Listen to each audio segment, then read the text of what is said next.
And Jason, that's a very big deal getting in. That's a hard one to get into. But I'm pleased to inform you that your application has been accepted. You will soon be joining the Corps of Cadets.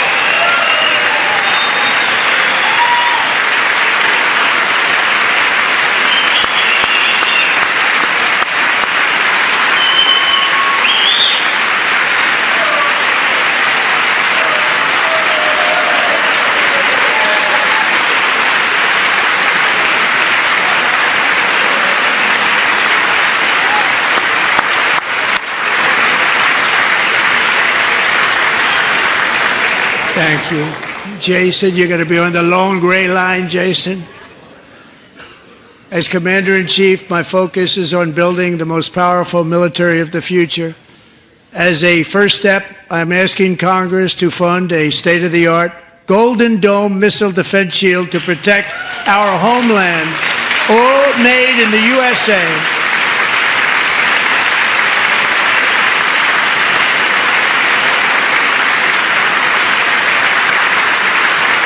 And Ronald Reagan wanted to do it long ago, but the technology just wasn't there, not even close. But now we have the technology. It's incredible, actually. And other places, they have it. Israel has it. Other places have it. And the United States should have it too, right, Tim, right? They should have it too. So I want to thank you. But it's a very, very important. This is a very dangerous world. We should have it. We want to be protected, and we're going to protect our citizens like never before. To boost our defense industrial base, we are also going to resurrect the American shipbuilding industry, including commercial shipbuilding and military shipbuilding.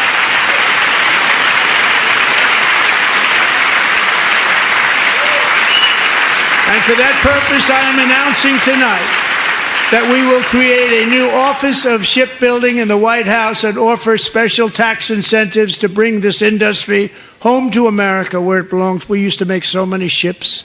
We don't make them anymore very much, but we're going to make them very fast, very soon. It will have a huge impact. To further enhance our national security, my administration will be reclaiming the Panama Canal, and we've already started doing it.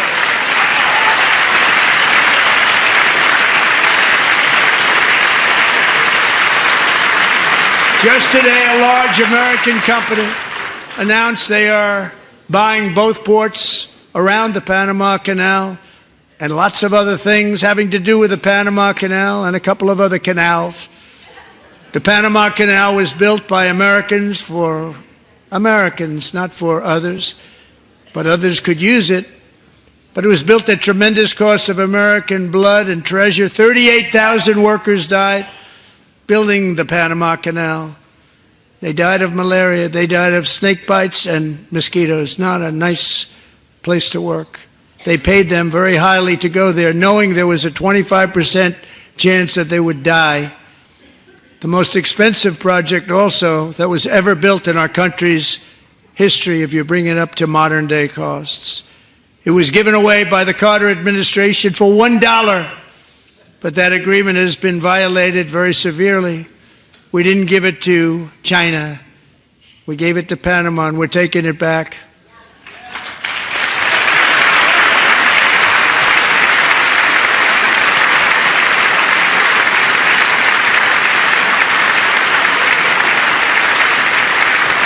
And we have Marco Rubio in charge. Good luck, Marco.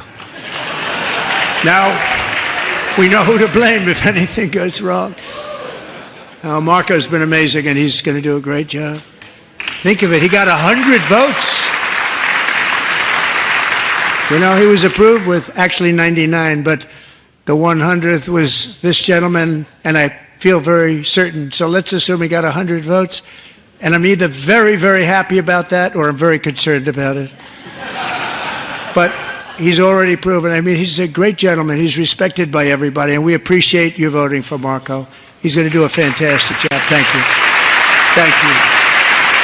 He's doing a great job. Great job. And I also have a message tonight for the incredible people of Greenland. We strongly support your right to determine your own future. And if you choose, we welcome you into the United States of America. We need Greenland for national security and even international security, and we're working with everybody involved to try and get it. But we need it really for international world security, and I think we're going to get it. One way or the other, we're going to get it. We will keep you safe. We will make you rich, and together we will take Greenland to heights like you have never thought possible before. It's a very small population, but very, very large piece of land and very, very important for military security. America is once again standing strong against the forces of radical Islamic terrorism. 3.5 years ago, ISIS terrorists killed 13 American service members and countless others in the Abbey Gate bombing during the disastrous and incompetent withdrawal from Afghanistan. Not that they were withdrawing, it was the way they withdrew. Perhaps the most embarrassing moment in the history of our country. Tonight I am pleased to announce that we have just apprehended the top terrorist responsible for that atrocity, and he is right now on his way here to face the swift sword of American justice.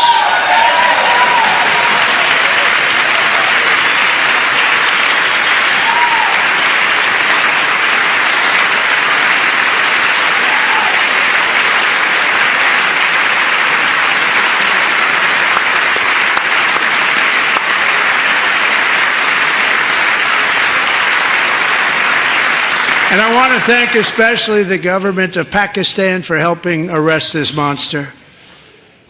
This was a very momentous day for those 13 families who I actually got to know very well, most of them, whose children were murdered, and the many people that were so badly, over 42 people, so badly injured on that fateful day in Afghanistan. What a horrible day. Such incompetence was shown that when Putin saw what happened, I guess he said, wow, maybe this is my chance. That's how bad it was. Should have never happened. Grossly incompetent people.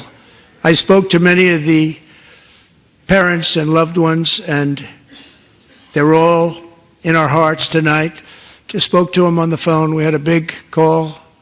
Every one of them called, and everybody was on the line, and they did nothing but cry with happiness. They were very happy, as happy as you can be under those circumstances. Their child, brother, sister, son, daughter was killed for no reason whatsoever. In the Middle East, we're bringing back our hostages from Gaza. In my first term, we achieved one of the most groundbreaking peace agreements in generations, the Abraham Accords.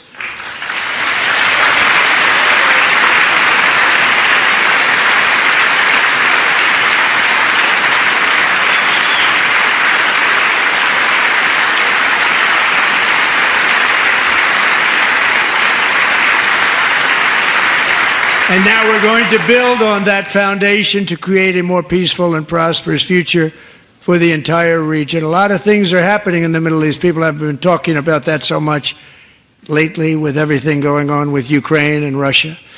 But a lot of things are happening in the Middle East. It's a rough neighborhood, actually. I'm also working tirelessly to end the savage conflict in Ukraine. Millions of Ukrainians and Russians have been needlessly killed or wounded in this horrific and brutal conflict with no end in sight. The United States has sent hundreds of billions of dollars to support Ukraine's defense with no security, with no anything.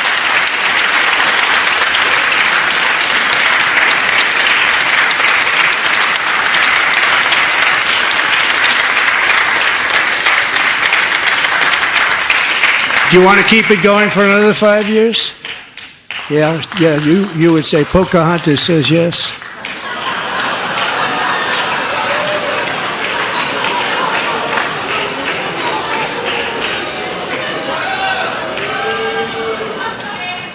$2,000 people are being killed every single week. More than that. They're Russian young people. They're Ukrainian young people. They're not Americans, but I want it to stop. Meanwhile, Europe has sadly spent more money buying Russian oil and gas than they have spent on defending Ukraine, by far. Think of that. They've spent more buying Russian oil and gas than they have defending. And we've spent perhaps $350 billion, like taking candy from a baby. That's what happened. And they've spent $100 billion. What a difference that is. And we have an ocean separating us, and they don't. But we're getting along very well with them, and lots of good things are happening. Biden has authorized more money in this fight than Europe has spent, by billions and billions of dollars. It's hard to believe that they wouldn't have stopped it and said at some point, come on, let's equalize. You got to be equal to us. But that didn't happen. Earlier today, I received an important letter from President Zelensky of Ukraine. The letter reads, Ukraine is ready to come to the negotiating table as soon as possible to bring lasting peace closer. Nobody wants peace more than the Ukrainians, he said. My team and I stand ready to work under President Trump's strong leadership to get a peace that lasts. We do really value how much America has done to help Ukraine maintain its sovereignty and independence. Regarding the agreement on minerals and security, Ukraine is ready to sign it at any time that is convenient for you. I appreciate that he sent this letter, just got it a little while ago. Simultaneously, we've had serious discussions with Russia and have received strong signals that they are ready for peace. Wouldn't that be beautiful? Wouldn't that be beautiful?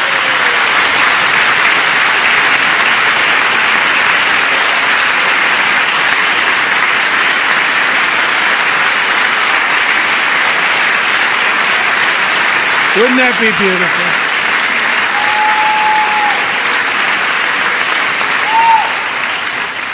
It's time to stop this madness. It's time to halt the killing. It's time to end this senseless war. If you want to end wars, you have to talk to both sides. Nearly 4 years ago, amid rising tensions, a history teacher named Mark Fogel was detained in Russia and sentenced to 14 years in a penal colony. Rough stuff. The previous administration barely lifted a finger to help him. They knew he was innocent, but they had no idea where to begin.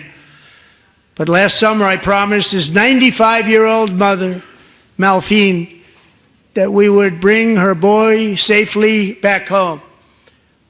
After 22 days in office, I did just that, and they are here tonight.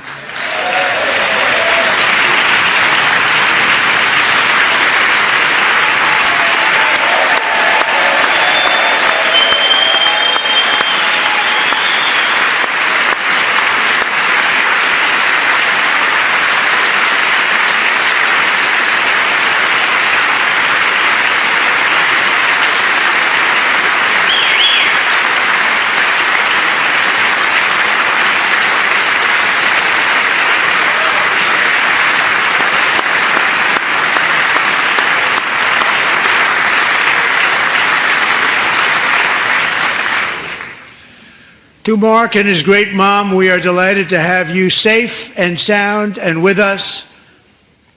As fate would have it, Mark Fogel was born in a small rural town in Butler, Pennsylvania. Have you heard of it? Where his mother has lived for the past 78 years. I just happened to go there last July 13th for a rally. That was not pleasant. And that is where I met his beautiful mom right before I walked onto that stage. And I told her I would not forget what she said about her son. And I never did I? Never forgot. Less than 10 minutes later, at that same rally, gunfire rang out and a sick and deranged assassin unloaded 8 bullets from his sniper's perch into a crowd of many thousands of people. My life was saved by a fraction of an inch, but some were not so lucky. Corey comparator, was a firefighter, a veteran, a Christian, a husband, a devoted father, and above all, a protector. When the sound of gunshots pierced the air, it was a horrible sound. Corey knew instantly what it was and what to do. He threw himself on top of his wife and daughters and shielded them from the bullets with his own body. Corey was hit really hard. You know the story from there. He sacrificed his life to save theirs. Two others, very fine people, were also seriously hit. But thankfully, with the help of two great country doctors, we thought they were gone and they were saved. So those doctors had great talent. We're joined by Corey's wife, Helen, who was his high school sweetheart, and their two beloved daughters, Allison and Kaylee. Thank you.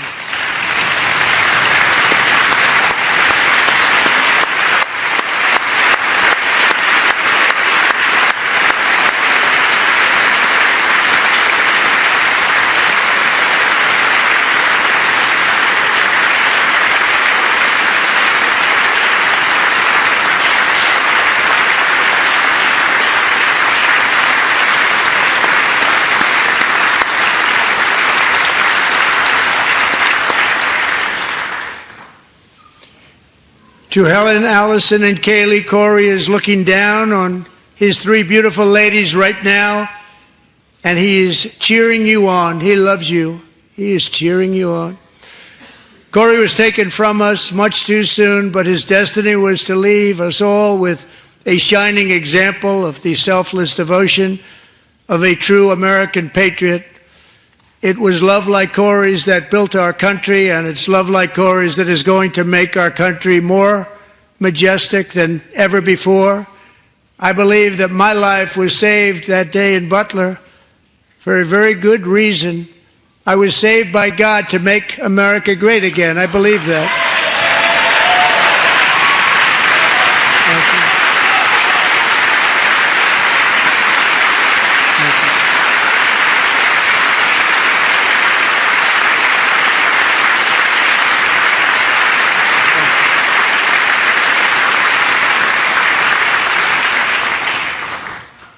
Thank you very much. From the patriots of Lexington and Concord to the heroes of Gettysburg and Normandy, from the warriors who crossed the Delaware to the trailblazers who climbed the Rockies, and from the legends who soared at Kitty Hawk to the astronauts who touched the moon, Americans have always been the people who defied all odds, transcended all dangers, made the most extraordinary sacrifices, and did whatever it took to defend our children, our country, and our freedom.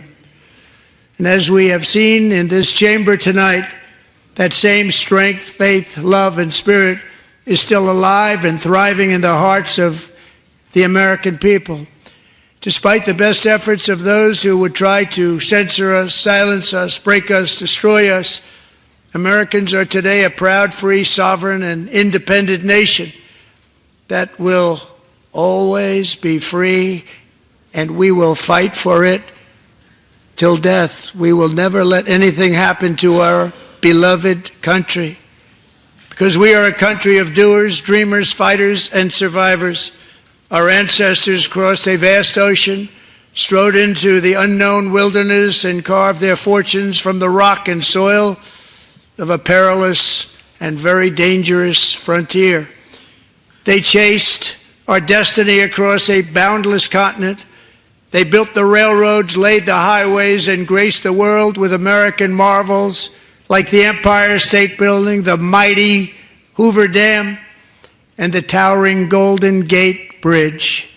They lit the world with electricity, broke free of the force of gravity, fired up the engines of American industry, vanquished the communists, fascists, and Marxists all over the world, and gave us countless modern wonders sculptured out of iron, glass, and steel.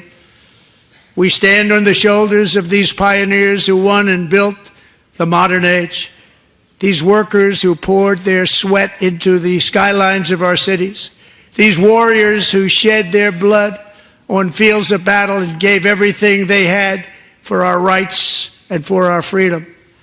Now it is our time to take up the righteous cause of American liberty. And it is our turn to take America's destiny into our own hands and begin the most thrilling days in the history of our country. This will be our greatest era. With God's help, over the next 4 years, we are going to lead this nation even higher, and we are going to forge the freest, most advanced, most dynamic, and most dominant civilization ever to exist on the face of this earth.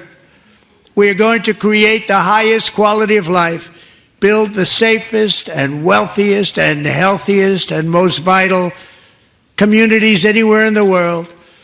We are going to conquer the vast frontiers of science, and we are going to lead humanity into space and plant the American flag on the planet Mars and even far beyond.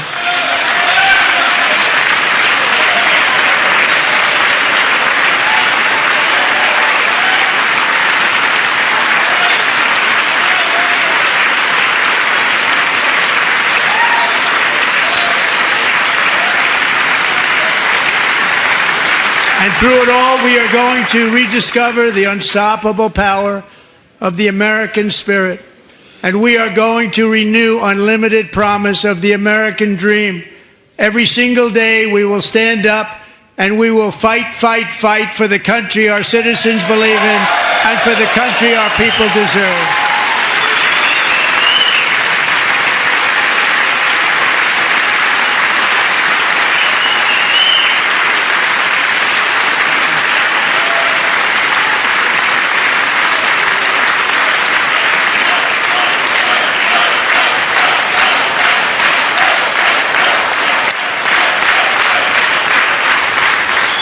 My fellow Americans, get ready for an incredible future, because the golden age of America has only just begun. It will be like nothing that has ever been seen before. Thank you, God bless you, and God bless America.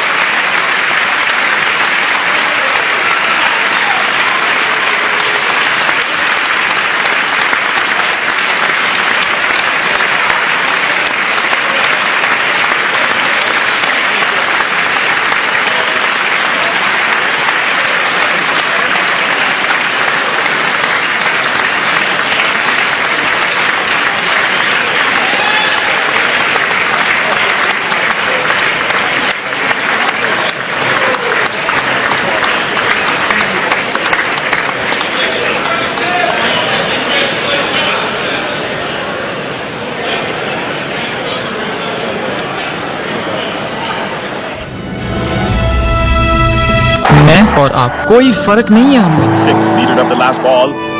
जब ताक लेते हैं अपनी मंजिल को तो उसे पाने के लिए कमर तोड़ मेहनत करते हैं, पर कभी कभी मेहनत और मंजिल के बीच house is not in your budget sir, sorry, रह जाता है एक फासला। खैर, मुझे उस फासले को मिटाने के लिए थोड़ी और मेहनत लगेगी, पर शुक्र है आपके पास है टाटा कैपिटल, जो मिटाए फासले आपकी मेहनत और मंजिल के बीच। टाटा कैपिटल, मिटाए फासले। पढ़ता है, खेलता है, झूलता उछलता है, दौड़ता कभी कभी दौड़ कराता है, आगे आगे बढ़ता है इंडिया, अमूल दूध पीता है India. What does it take to be the greatest in the world? Focus, wisdom, composure. But there is one thing which truly sets you apart, your inner strength. So did TNT Reebok, true inner strength. It's no more the days where people would have known the names of women cricketers. Now they know the faces of women cricketers. Young girls are no more ignorant about, okay, the sport is only for boys or only for my brother. When it comes to women, a very, very focused approach should be there to create an ecosystem for producing champions. That's where we educate them. That's where the school has to say, when it comes to sport, there is no boys and girls. And that is where we have to set us that sort of environment. It has to be more inclusive, equality has to be there, and it has to be based on merit. It will only grow from strength to strength. I'm an eternal optimist. With Mithalis around us, I'm sure that kind of change in mindset and that kind of encouragement for women to get into sports would definitely be far more prevalent. We are all dependent on each other. You can win and you will win. Watch Duologue with Barun Das this Women's Day on the 8th of March, featuring Mithali Raj, only on News 9. News 9, English news as it should be.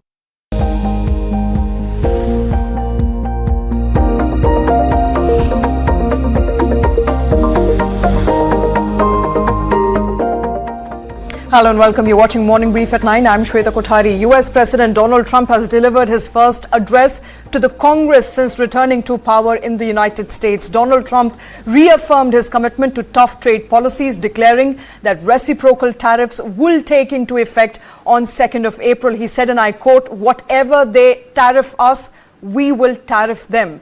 Trump asserted that the US has been exploited by other countries for far too long and vowed to put an end to it. Trump says that other countries have used tariffs against us for decades now, and it is our turn to start using it against them. He mentioned European Union, China, Brazil, India and countless other nations that are charging US higher tariffs than the US charges them. And he says that it's unfair. In fact, mentioning India twice, he said India charges us auto tariffs of 100% and the system is not fair to the US. Starting 2nd of April, reciprocal tariffs will kick in and the US will be charging India exactly what India charges. All said and done, Trump said that he wants to make interest payments on car loans also tax deductible, but only if the vehicles are made in the US. He also stressed that his commitment to boosting domestic manufacturing will continue, and he wants extra tax cuts for domestic production. He, of course, mentioned ways to increase investor participation in the US markets. He also talked about getting US back on track as far as making in US is concerned and coming up with a tariff regime that is going to be beneficial for those companies that are making in the US. It is a start of a trade war like never before. Remember, the 25% tariff has also kicked in on Canada and Mexico starting today, as well as the announcement on reciprocal tariff, which will kick in from 2nd of April, is going to have far-reaching impact on the escalating trade war globally. Let's talk about the implications for India specifically. Joining us on the show is Banik Chitran Moitro. He is the managing partner at Chrysalis. Banik, good to have you back on the show. What are you making of what Donald Trump said, starting 2nd of April, reciprocal tariffs on almost all goods that India also charges tariffs on as far as US produce is concerned? Yeah, so I think this is not unexpected because he already implemented tariffs which he had promised for China, Mexico, as well as Canada. So we should be ready for a tariff war beginning in April. I think there is still maybe some scope to work with President Trump to see if the tariffs can be delayed or India can show some reciprocity. But this will impact US imports from India. I don't think it will impact trade that much. It will affect domestic inflation in the US far more and maybe dampen some of the exports from India to the US. But again, the amount of exports we do to the US today is significant. There's potential to do more. The impact of the tariffs on overall consumption of these goods in the US are still to be observed. But I think there may be a 5 to 10% dampening of the consumption of these goods. Please remember that if these tariffs do swing in full force, right, including the tariffs which have started from today, there is going to be an inflationary pressure in the US.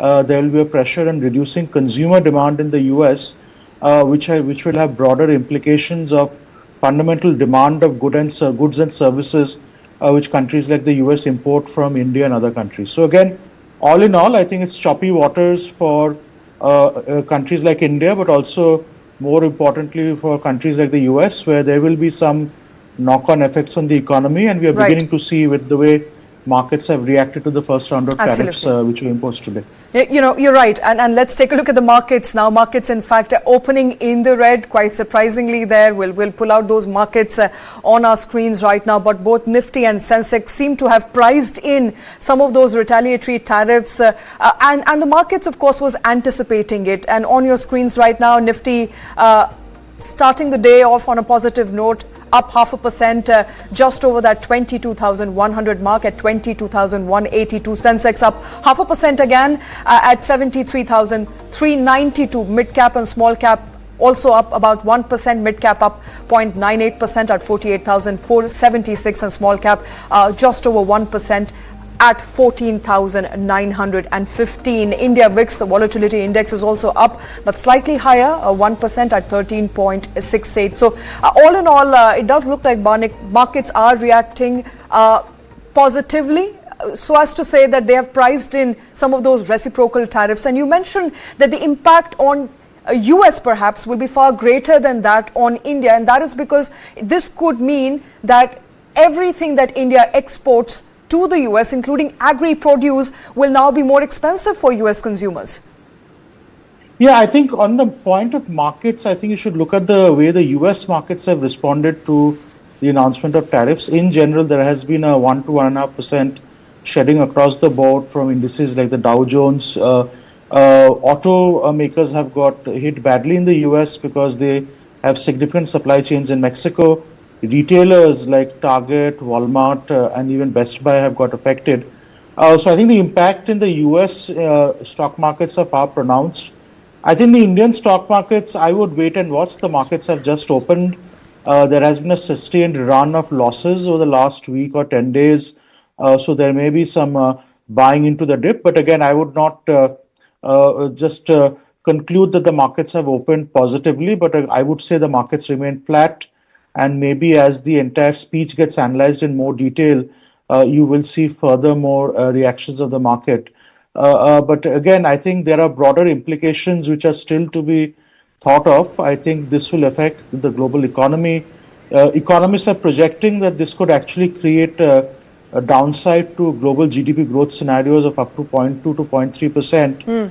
And even for the US economy, downside of GDP growth of 0.5 to 1%. So there are a lot of implications. I think you have to know. I want to talk about the auto implication there, because that is something that featured in US President's speech this morning. He said that India charges us 100% tariffs on auto, and that is where we would also be retaliating. We're looking at some of those auto stocks that exports to the US, including Tata Motors, M&M. Both are up. In fact, M&M up 2.38%. Mahindra & Mahindra is reacting, the stock there reacting positively. Tata Motors is also up 1.95%. Other auto pack, the auto company, is also reacting positively. In fact, there's more green than red in the markets. At least markets in India are reacting positively this morning. I want to speak to you entirely, Barnik, on auto.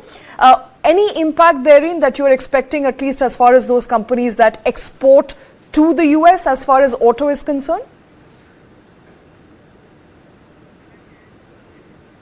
All right, we don't have Barnik right now, but let's quickly listen into what Donald Trump said as far as those reciprocal tariffs is concerned. He said that they will kick in from 2nd of April onward. He mentions India, China, Korea among countries that charge higher tariffs on US-made goods, and he said reciprocal tariffs will also now kick in. On average, the European Union, China, Brazil, India, Mexico and Canada, have you heard of them? And countless other nations charge us tremendously higher tariffs than we charge them. It's very unfair. India charges us auto tariffs higher than 100%. China's average tariff on our products is twice what we charge them. And South Korea's average tariff is 4 times higher. Think of that, 4 times higher. And we give so much help militarily and in so many other ways to South Korea, but that's what happens. This is happening by friend and foe. This system is not fair to the United States and never was, and so on April 2nd, I wanted to make it April 1st, but I didn't want to be accused of April Fool's Day.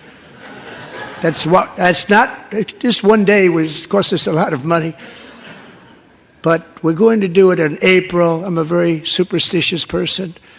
April 2nd, reciprocal tariffs kick in.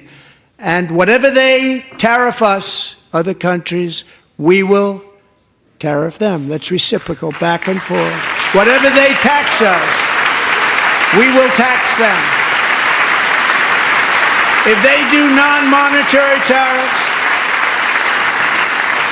to keep us out of their market, then we will do non-monetary barriers to keep them out of our market. There's a lot of that, too. They don't even allow us in their market. We will take in trillions and trillions of dollars and create jobs like we have never seen before. I did it with China and I did it with others, and the Biden administration couldn't do anything about it because there was so much money they couldn't do anything about it.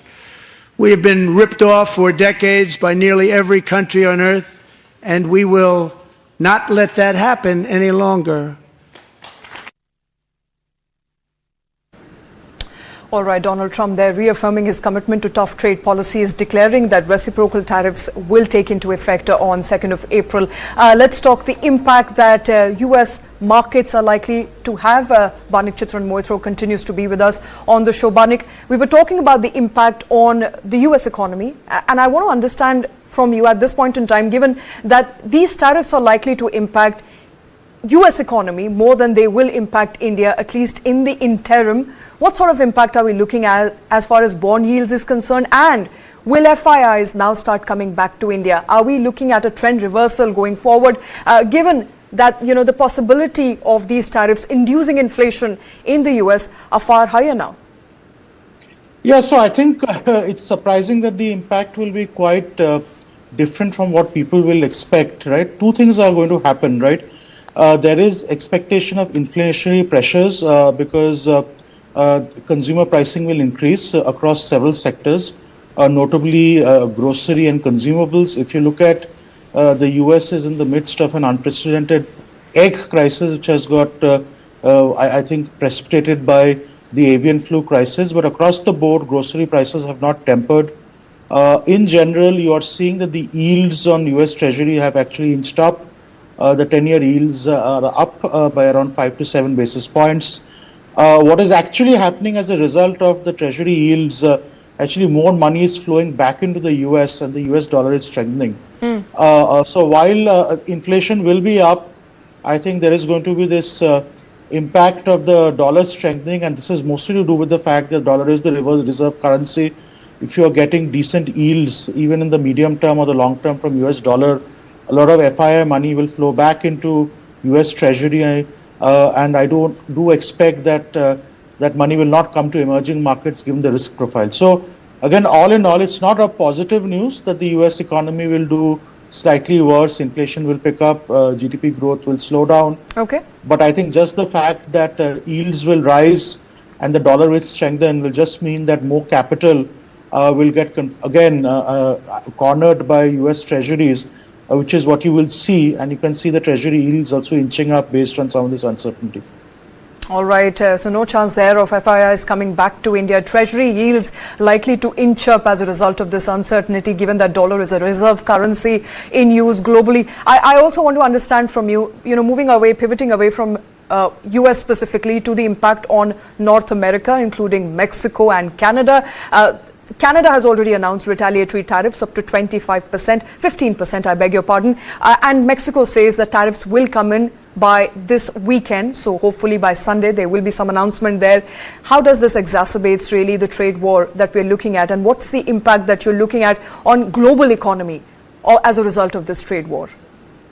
No, so in general, the US, Mexico and Canada are actually their largest trading partners, right? So this will impact cross-border trade, right? If you look at North America, one of the most interesting sectors which will get hit are automakers, and notably US automakers. US automakers today have supply chains which are actually spread across both Mexico and Canada, and a manufactured part actually moves across the border 3-4 times before it gets finally assembled into a factory in the US. So there will be implications of rising inflation in all the economies in the zone. if the tariff war escalates to further tariffs being imposed by Canada and Mexico, which is expected, you will see price for consumables and goods in Canada and Mexico also go up. Ironically, this will also trigger further increase of prices in goods in the US as well, right? So in general, this is going to create inflationary pressures across the full block. This will have implications on dampening GDP growth. And in general, I think there would be some headwinds for all the economies as they head into the next fiscal as some of this gets factored in. And we're looking at markets reacting positively overall as far as Asian indices is concerned. Shanghai, there is also up. Nikkei reacting positively. Kospi, Nifty, SENSEX, all indices opening in green this morning. It looks like the global markets have really factored in some of these trade tensions that have been ongoing now for a while. In fact, you know, all the markets there, including SENSEX, Nifty, opening in the green. Let's take you back to how sectors are reacting. In fact, all sectors are in the green right now on your screens. The banking pack, the IT pack, auto pack, all of them in the green. You know, there is a sense, of course, that the markets have already taken a beating, and quite massively so. Both Nifty and Sensex have been down about 15% and above since September of last year. So markets really factoring in, and perhaps there is some sort of you know, uptake there. But I want to specifically talk about, Banik, going back to agri produce, because there's been a lot of conversation that agri produce is also expected to attract 100% tariffs in the US. In fact, some of the suppliers have already been informed in the US. What does it really mean for India as far as agri produce to the US is concerned? Given that it will be more expensive for the US, apart from the you know, the impact on the US, what does it really mean for India as far as the agri sector tariffs is concerned? So agriculture has always been a sticky issue between India and countries like the US and European Union. In general, India also is very protectionist about encouraging agri products to enter markets like India. The US has also politically a very large agricultural base, including farmers in the Midwest, which are politically sensitive states. So I think the agri tariffs are intended more to actually disrupt product flow and stop product flow from India to the US. In India's trading basket with the US today, agriculture is not a big component of the basket. It's definitely nowhere close to what pharmaceuticals or precious metals and gemstones are. But I do expect that there will be significant downward pressure on demand of such agricultural products in the US, because the tariffs on agriculture will be far more stringent. And in general, both the US and European Union tend to protect their domestic markets from agriculture products from countries like India, not only from a cost of production point of view, but also from a quality, from a traceability, and also from a rule of origin point of view. So I think agricultural exports to US and developed markets has been an issue for India. The tariffs are not going to make it easier. I don't expect much progress or much flexibility from either the Americans or the Europeans on this front when it comes to agricultural exports from India. All right. But what about as far as the US's partners is concerned, especially Mexico, Canada? Can we see some of the Mexican produce now coming to India, India being a favorable market for, let's say, American produce like avocados for that matter? Could they be made available in India perhaps at a cheaper price? India is already growing a lot of avocados, to be fair, right? So I think some of it already comes in, but I don't expect that the Indian government is going to reduce tariffs on that. So we may see some of that flowing in, but I don't expect significant changes. But again, in general, again, another point of view is that I don't think this tariff war is permanent. President Trump, at the end of the day, is a deal maker. I think he's looking for a new deal to declare victory. He, by the way, in 2019 signed the latest trade agreement, which is now called US-Mexico-Canada USMCA. I think this is all a precursor for him to sign a new trade deal in the bloc, probably in the next 2 or 3 quarters, and then they declare victory on tariffs, and then maybe we will see some softening. So I expect some short-term pressure on all these economies, but I do expect that there will be some kind of new deal or trade deal which will get signed imminently with Canada and Mexico, given Canada is also waiting for elections next year and there's likely to be a new government being sworn in. I think there will be new trade agreements which will get signed, right? And I do expect them to get signed before the midterms, which are happening in 2026. So again, this is going to be 3 or 4 quarters of pain for economies around the world, right? As Trump tries to negotiate new deals with countries around the world to show progress. I want to in fact come back on deals and how India could be a favored destination for European Union and the UK. Stay with us, Banik. It's time for a short break now. We'll be back very, very shortly. You're watching Morning Brief at 9.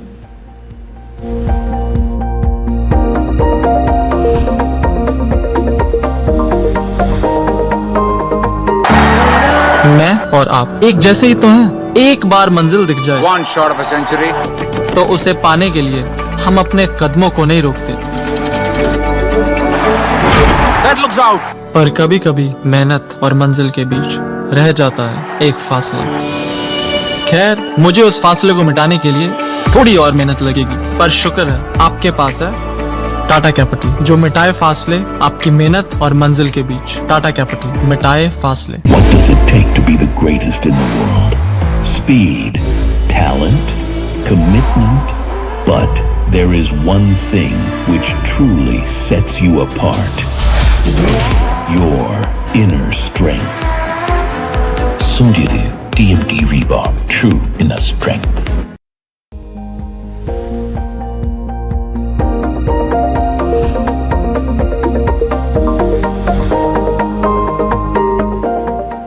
Welcome back. You're watching Morning Brief at 9. I'm Shweta Kothari. Donald Trump has now reaffirmed his commitment to firm and tough trade policies, declaring that reciprocal tariffs will now take into effect from 2nd of April. In fact, just yesterday, 25% tariffs also kicked in on Canada and Mexico. What will it mean for the global trade war that is now likely to escalate going forward? To unravel and break for our viewers what it really means and make it easy to understand, Banik Chitran Moitro continues to be with us.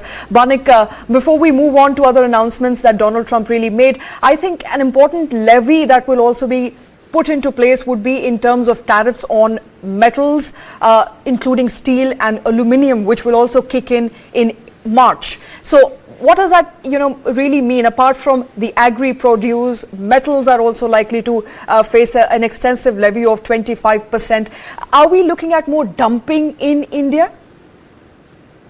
So I think the metal and the steel tariffs in the US are directed exclusive towards China. China has been historically accused of dumping a lot of steel into countries like the US. Now, if you have to note, there are interesting dynamics in the Chinese economy going now as well. Unlike a lot of other economies, that's an economy where there is a consumption decline, there is a deflationary environment, right? When instead of inflation, the Chinese economy is battling deflation. And the reason for that is that China has a lot of excess manufacturing capacity which has got built up. And to keep that manufacturing capacity utilized, you have to dump it in a lot of countries. I do expect that the US will create even firmer tariffs and barriers for dumping of Chinese products. You've already seen that they've got rid of the $500 loophole, which affects consumer companies like Temu and other companies. India has to be careful to ensure that India doesn't be the beneficiary in the wrong way for some of these products ending up in India. So India has also taken a reasonably firm stance on China dumping its goods on India. But again, India has to be careful that these goods don't show up in India within borders via several other countries, which is what the Chinese have become quite intelligent about. But again, India has to be careful. Maybe there is an advantage here, maybe some in certain sectors, India can take advantage of lower Chinese import costs, particularly for infrastructure and capex. So while there is an opportunity here, India should be careful that we don't do it at the cost of compromising the local and domestic industry we're trying to build up.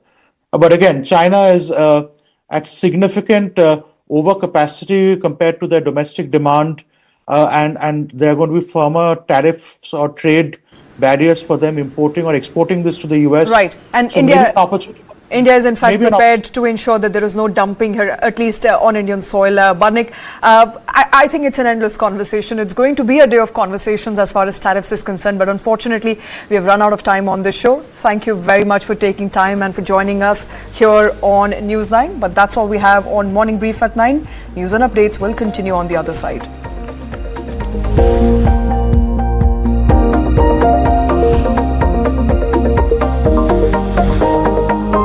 Women empowerment is all about letting the woman to remain the woman. Perhaps you're right, because, we've seen what men have been doing all this time.